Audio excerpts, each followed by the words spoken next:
Pulau Samosir do, Aroroanku Samosir do, Mirosa. Siapa yang tidak kenal dengan Danau Toba? Danau terluas dan terdalam di Indonesia ini menjadi salah satu ikon wisata yang diunggulkan tahun ini. Presiden Jokowi mengumumkan bahwa Danau Toba menjadi prioritas pengembangan destinasi tahun 2016. Bagi masyarakat sekitar, danau vulkanik ini menyimpan beragam mitos yang masih dipercayai hingga kini. Mulai dari ikan mas raksasa yang bersemayam di dasar danau sampai sosok wanita berwajah rata. Inilah 7 mitos sosok di Danau Toba.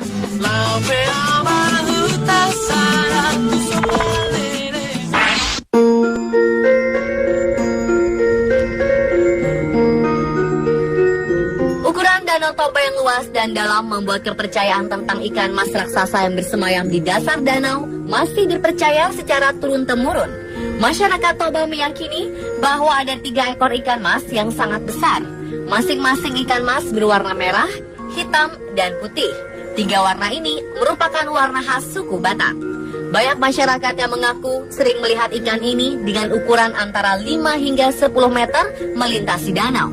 Nelayan di perairan Toba selalu gelisah saat rombongan ketiga ikan ini lewat karena akan merusak perangkap jala mereka. Karena kepercayaan ini, setiap ada ikan yang berukuran lebih besar dari biasanya akan diperlakukan dengan terhormat. Ikan yang ditemukan akan dipelihara dan diberi sesajen berupa telur, jeruk purut, dan sesajen lain.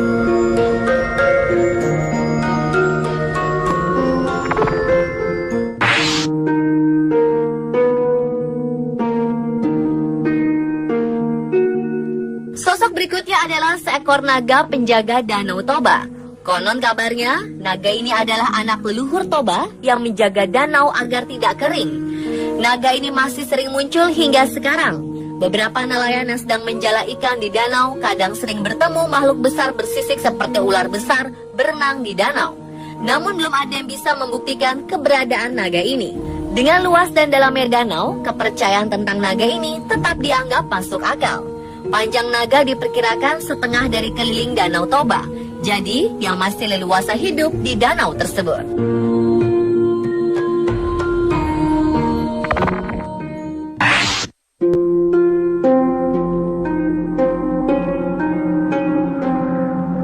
Sosok selanjutnya adalah monyet menyerupai manusia.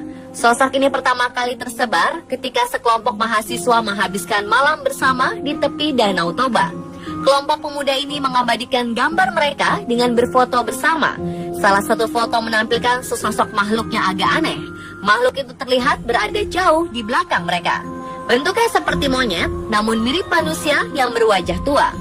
Daerah sekeliling Danau Toba memang banyak yang masih belum terjamah oleh manusia. Jika kita berangkat dari Medan, kita akan melewati pegunungan dan hutan yang masih asli dan jarang dikunjungi manusia. Di hutan ini masih banyak monyet yang hidup dengan nyaman. Terkadang mereka turun ke jalan dan terlihat bergerombol di tepi jalan raya. Hal ini mungkin yang memunculkan mitos monyet menyerupai manusia di sekitar Danau Toba.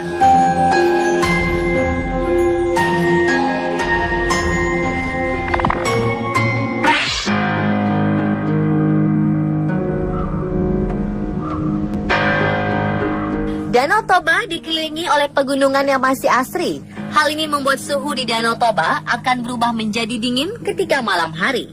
Kondisi ini mungkin membuat para pengunjung Danau Toba bisa berhalusinasi di malam hari, apalagi dalam keadaan kurang tidur. Sekelompok pemuda pernah menghabiskan malam di tepi Danau Toba.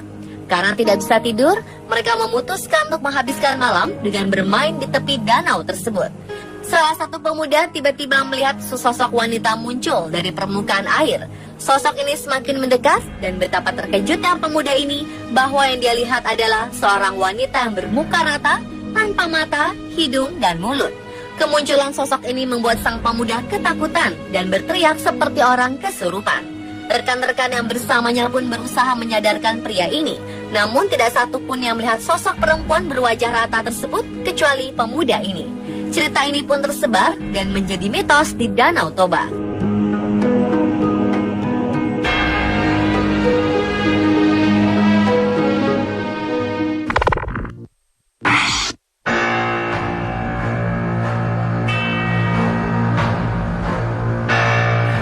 hanya sosok-sosok misterius yang berkembang di sekitar Danau Toba. Masyarakat dan pengunjung juga mengaku sering mendengar tangisan misterius jika sedang menikmati suasana malam hari. Suara tangisan kesedihan ini terdengar memilukan, seakan masih memiliki hutang di dunia. Konon kabarnya, tangisan ini berasal dari korban-korban yang tewas tenggelam di Danau Toba. Akses Pulau Samosir yang berada di tengah Danau Toba atau desa-desa di tepi danau yang sulit dijangkau melalui darat memang memanfaatkan danau ini sebagai transportasi. Biasanya penduduk dan pelancong menggunakan kapal feri, perahu, atau speedboat untuk menjangkaunya. Kelebihan muatan atau kapal yang sudah tua membuat beberapa penyeberangan gagal dan menenggelamkan penumpangnya. Arwah-arwah korban tewas di danau ini dipercaya masih berada di sekitar Danau Toba dan membuat suara tangisan di malam hari.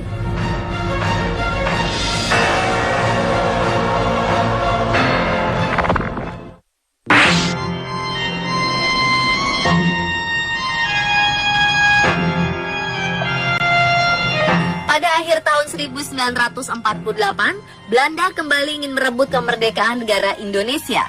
Mereka pun membonceng tentara sekutu untuk menyerbu Indonesia. Hal ini membuat para pemimpin bangsa Soekarno, Syahrir, dan Haji Agus Salim dibuang ke Sumatera Utara. Awalnya mereka ditempatkan di Brastagi, kemudian dipindahkan ke Parapat, kota kecil yang letaknya di tepi Danau Toba. Di kota ini, Bung Karno dan kedua rekannya tinggal dari akhir Desember 1948 hingga akhir Januari 1949. Rumah pengasingan Bung Karno di Parapat masih berdiri megah dan dijadikan rumah bersejarah. Tamu-tamu pemerintah Provinsi Sumatera Utara sering menginap di situ selama bertugas di kota Parapat. Beberapa misteri muncul dari rumah ini. Pengunjung yang menginap sering mendengar suara-suara dan langkah kaki dari ruang pertemuan yang dulu dipakai Bung Karno. Tidak hanya suara, beberapa pengunjung mengaku mengalami gangguan oleh makhluk-makhluk tak kasat mata.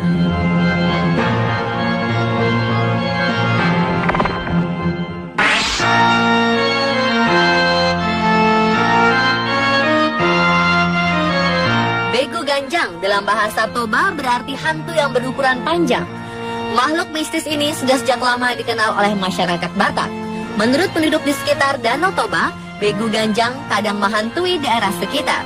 Keberadaannya sering dikaitkan dengan fenomena aneh seperti orang yang tiba-tiba sakit atau meninggal secara misterius. Konon, mereka yang pernah melihat menjelaskan bahwa makhluk ini sangat tinggi dan jika dilihat bisa mencekik orang yang melihatnya. Sosok ini suka berdiam di atas pohon-pohon yang tinggi. Pohon-pohon seperti ini banyak tumbuh di hutan-hutan sekitar Danau Toba. Pemirsa, itulah 7 mitos sosok di Danau Toba. Semua itu berasal dari cerita masyarakat dari mulut ke mulut. Kebenarannya masih diperdebatkan hingga sekarang.